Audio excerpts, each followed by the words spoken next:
नमस्कार दोस्तों, आज बात करेंगे इंटरनेशनल कोर्ट अंतर्राष्ट्रीय न्यायालय के बारे में।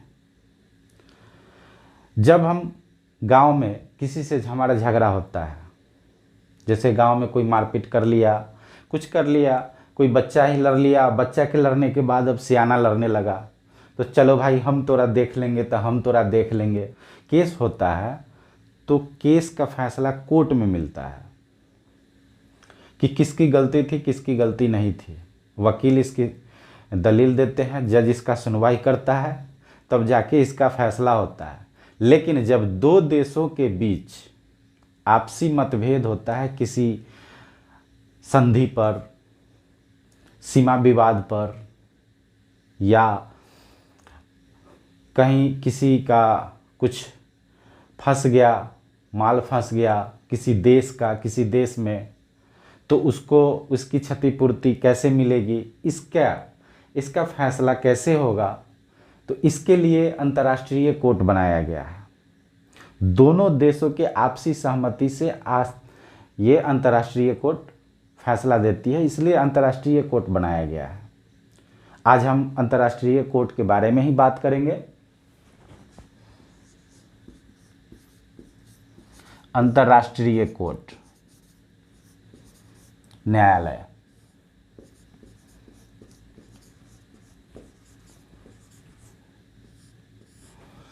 आज बात करेंगे अंतर्राष्ट्रीय कोर्ट के बारे में।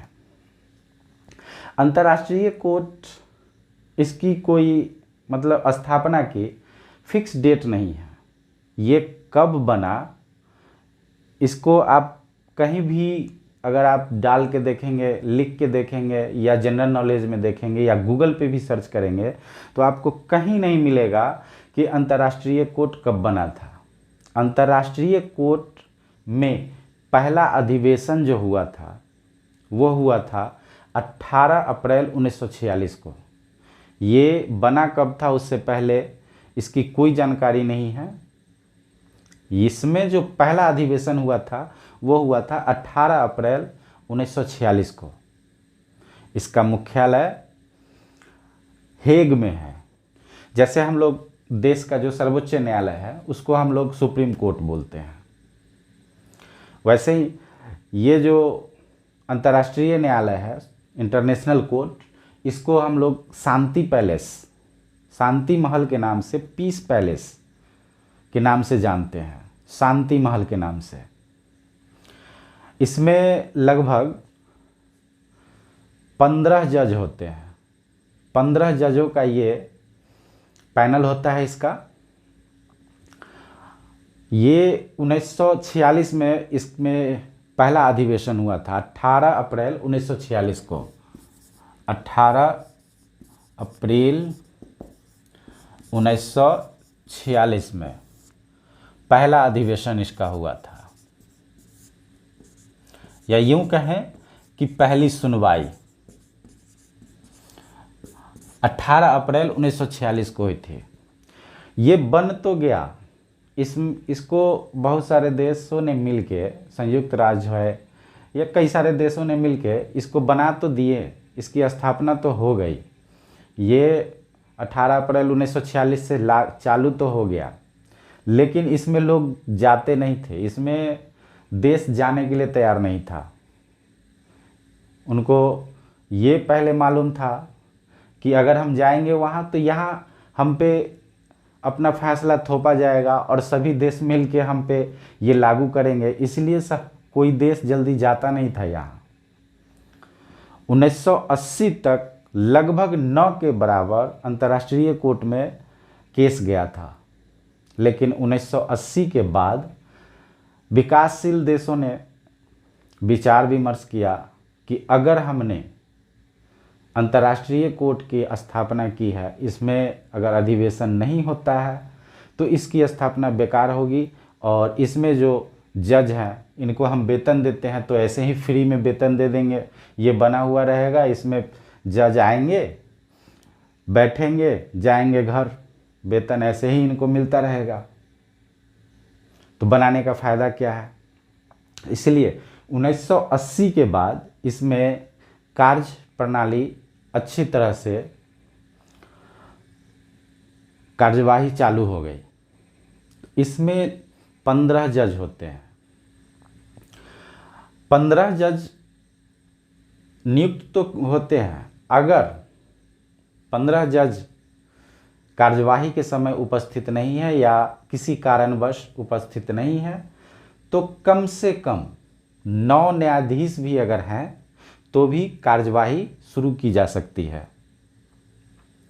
जब 1980 के बाद इसमें कार्यवाही शुरू हो गया, कुछ विकासशील जो देश थे या यूँ कहें कि शक्तिशाली देश थे, वो इसके बातों को मानना अपनी मजबूरी नहीं समझते थे, या यूँ कहें कि पंचायत तो हो गई, पंच ने फैसला तो सुना दिया, लेकिन हम मजबूत पक्ष के हैं तो हम मानेंगे नहीं भाई, हम वही करेंगे जो हमें अच्छा लगता है। कहने का मतलब ये हुआ कि पंचायती तब मान लियो लेकिन खुटवा वहीं गाड़बो जहाँ हमर मन करतो। तो इसीलिए इसमें कुछ संशोधन हुआ, इसके अनुच्छेद में, संविधि में। फिर इसकी कार्यप्रणाली थोड़ी बदल गई। इसकी जब कार्यप्रणाली बदली तो इसका जो भूमिका हो गया वो थोड़ा सा चेंज हो गया कि ये किसी भी देश पे अपनी जो बात है, अपना फैसला थोप नहीं सकता है। कहने के तो ये इंटरनेशनल कोर्ट है कि भाई ये न्यायालय है, यहाँ जो कहा जाएगा वो सबको मानना है, लेकिन ये सभी देश पे लागू नहीं होता है। कुछ देश ऐसे हैं जो इसकी बातों को, इसके फैसला को मानना अपनी मजबूरी नहीं समझते हैं। तो कोर्ट ने फैसला किया कि हम दो देशों के बीच जो विवाद होता है उसे हम फैसला न दे करके परामर्श देंगे, विचार देंगे, सुझाव कि आपको ये करना चाहिए, आपको वो करना चाहिए। जैसे मान लिया जाए कि अभी भारत और पाकिस्तान के बीच आपसी विवाद है, सीमा विवाद, तो उसमें अंतर्राष्ट्रीय कोर्ट की भूमिका ये होगी कि अगर जम्मू कश्मीर भारत का हिस्सा पहले से है तो भारत की ही रहेगी, पाकिस्तान का हिस्सा अगर पहले से नहीं है तो पाकिस्तान के हिस्सा ये नहीं रहेगा। ये हम आप दोनों पे छोड़ते हैं कि आप ये बात मानते हैं कि नहीं मानते हैं। तो इस तरह का विचार देता है वो। ये नहीं कहता कि हमने कह दिया तो आपको मानना है, नहीं मानेंगे तो आपको देश में देश का दर्जा नहीं दिया जाएगा, या फिर आप पे कुछ बर्डन लगा दिया जाएगा, या फिर अंतर्राष्ट्रीय स्तर पर आपको कुछ पाबंदियों से गुजरना पड़ेगा। इस तरह का फैसला नहीं लगाती है वो, केवल विचार विमर्श करती है। अब आप कहेंगे कि भाई इसमें जज होता है, 15-15 जज होते हैं, तो ये जज आते कहाँ से हैं, किस देश से आते हैं? तो दोस्तों, इसमें जो जज होते हैं वो लगभग सभी देशों से चुने जाते हैं।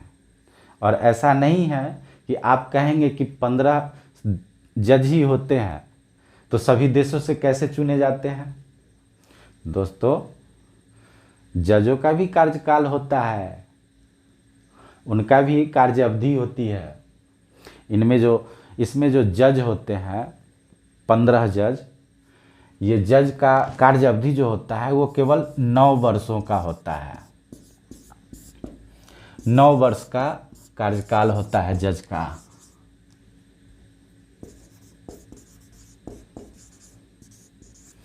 ये जज जो 9 वर्षों का कार्यकाल होता है, इसमें जज 9 वर्ष के बाद ये 15 जज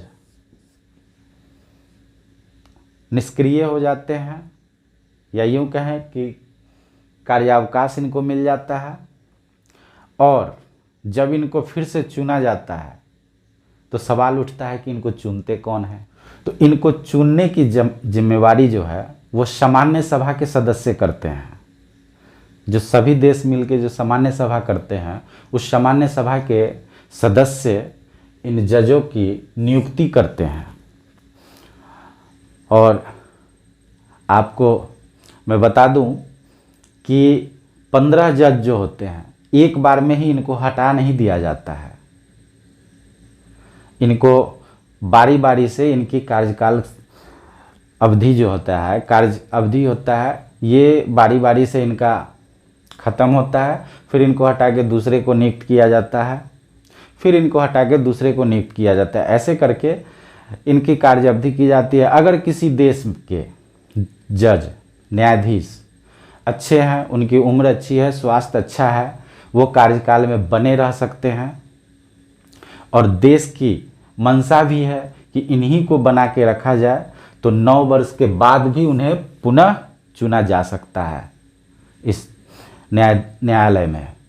न्यायाधीश के तौर पे उनको पुनः चुना जा सकता है। और न्यायालय की कार्यवाही हमेशा 15 जज की उपस्थिति में ही नहीं चलती है। 15 न्यायाधीशों के उपस्थिति में ही नहीं चलती है। केवल 9 न्यायाधीश भी अगर उपस्थित रहेंगे, 9 न्यायाधीश भी अगर उपस्थित रहेंगे तो भी कोर्ट की कार्यवाही चलेगी। अब आप कहेंगे कि 15-15 जज होते हैं और वो भी इंटरनेशनल कोर्ट में, बाप रे बाप, इंटरनेशनल कोर्ट में, तो उन लोगों का वेतन कितना होगा रे बा। यहाँ के तो प्रधानमंत्री, राष्ट्रपति से ज़्यादा वेतन होगा। तो दोस्तों, ये सब ज़्यादा विचार करने की बात नहीं है, ये सब सुनने और समझने की बात है कि उनका भी वेतन अपने अपने देश के जो उच्च न्यायालय है, उन वहाँ के जज के जो होते हैं वेतन, बस उसी के पास आसपास होते हैं। जैसे हमारे यहाँ सुप्रीम कोर्ट के जो जज हैं, उनका वेतन अगर 2,25,000 है, 2,25,000 अगर है, तो अंतर्राष्ट्रीय कोर्ट के जज अगर भारत के तरफ से होंगे तो उनका भी वेतन या तो 2,25,000 होगा या उससे थोड़ा बहुत ज़्यादा होगा, 5,000, 10,000, 5,000, 10,000 ज़्यादा होगा, उससे ज़्यादा नहीं होगा। हमारे यहाँ के राष्ट्रपति से ज़्यादा वेतन उनका नहीं होगा।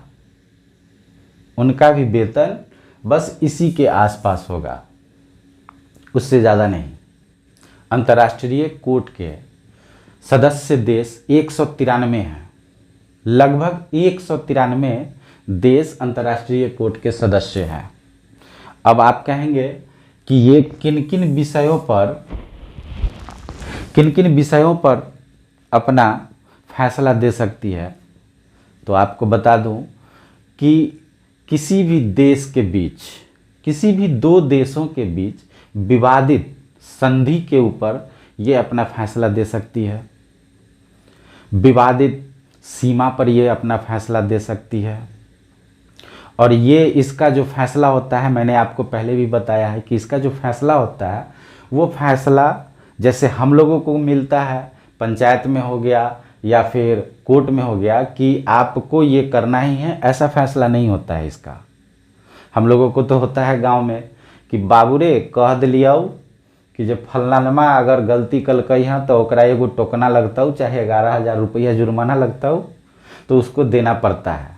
इस तरह का फैसला नहीं होता है वहाँ परामर्शी फैसला होता है, वैचारिक फैसला होता है कि आपको परामर्श दिया जाएगा। 2 देशों के बीच अगर किसी तरह की विवाद होती है, सीमा विवाद होता है, क्षतिपूर्ति विवाद होता है या संधि विवाद होता है, तो वो केवल परामर्श दे सकती है, ना कि फैसला पूर्णतः। अंतर्राष्ट्रीय कोर्ट का ये कार्यवाही है, ये कार्य है।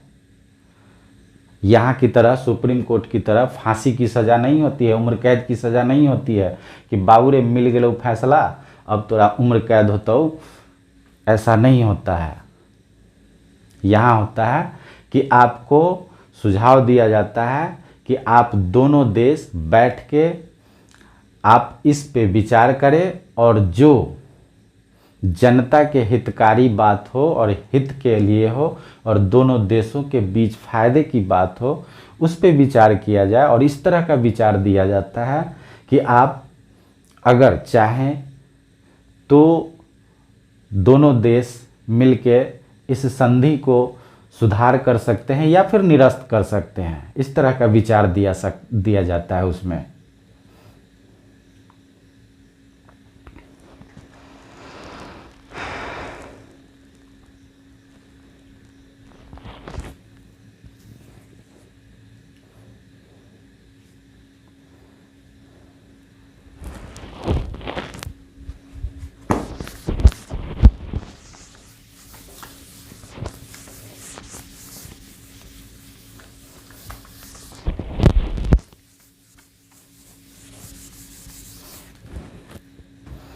आपसे जीडी, एसएससी इन सभी परीक्षाओं में अंतर्राष्ट्रीय कोर्ट से मिला जुला या अंतर्राष्ट्रीय कोर्ट के विषय पे कुछ सवाल आ सकते हैं।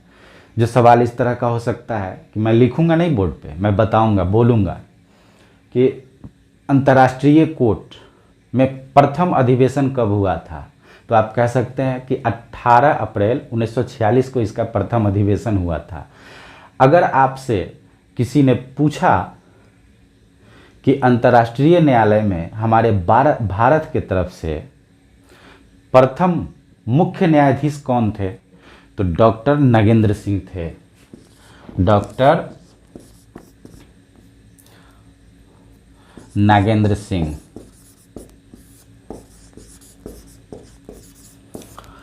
अगर आपसे किसी ने पूछा कि वर्तमान में अंतर्राष्ट्रीय न्यायालय के अध्यक्ष कौन है, जोआन डोनोग। जोआन डोनोग ये है अभी अंतर्राष्ट्रीय न्यायालय के अध्यक्ष।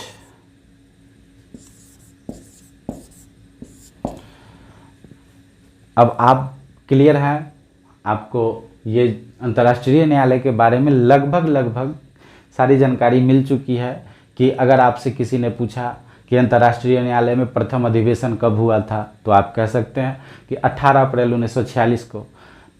अंतर्राष्ट्रीय न्यायालय के भारतीय मूल के प्रथम मुख्य न्यायाधीश कौन थे, तो डॉक्टर नगेंद्र सिंह। वर्तमान में अंतर्राष्ट्रीय न्यायालय के अध्यक्ष कौन है, तो जोआन डोनोग। आपको अगर किसी ने पूछा कि अंतर्राष्ट्रीय न्यायालय में न्यायाधीशों की कार्य अवधि क्या होती है, तो 9 साल। अगर आपसे किसी ने पूछा कि अंतर्राष्ट्रीय न्यायालय किन किन विषयों पर अपना फैसला दे सकती है, तो आप कहेंगे कि विवादित संधि। विवादित संधि, संधि पर, सीमा विवाद पर। ये हमारे खेत के सीमा विवाद पे नहीं, आरी पे, आरी झूरी पे नहीं देता है, ये देशों के सीमा विवाद पे। आप कह सकते हैं कि क्षतिपूर्ति विवाद पर, इस पे भी अंतर्राष्ट्रीय कोर्ट फैसला देती है।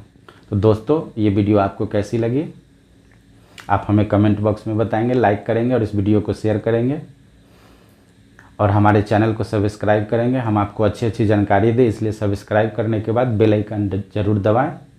जय हिंद।